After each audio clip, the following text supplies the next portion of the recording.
बोल के है कोरा धर दे। मान हमर बात जोरा जोरी कर दे। आगे सारा रारा बोल के कोरा धर दे।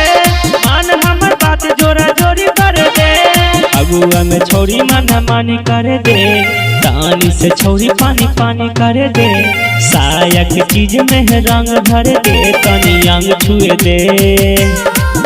आगे मियां खलीफा तानी चोली रंग दे। आगे मियां खलीफा तानी होली खेले दे। आगे मियां खलीफा तानी चोली रंग दे।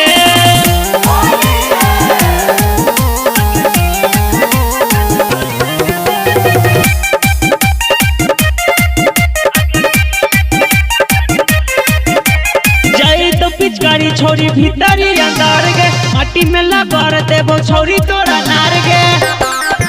आगे जाई तो पिचकारी छोरी भीतरी अंगार गे। माटी में लबार देबो तोहरो अनार गे। केहू ना छौरी के हमरा रंग दे। अपन तू ओखरी में डाल दर दे। फगुआ के आग में जवानी जरे दे। हमरा तंग कर दे। आगे मियां खलीफा तानी चोली रंग दे। मियां होलिया में चोलिया में रंग डाले दे। मियां होलिया में चोलिया में रंग डाले दे।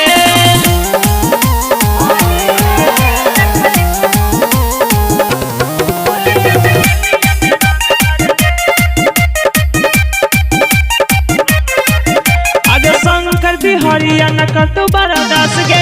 होलिया में चोलिया रंग बम भर गे। आगे छोटू रे डरावा न कर तो बड़ा दास गे। होलिया में चोलिया रंग बम भर गे। नीचे ऊपर नाही दाएं बाएं गे।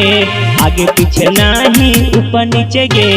छोरी गे तोहर नीचे नीचे गे। तोहर पीछे पीछे गे। आगे मियां खलीफा तू रंग देंगे। आगे होली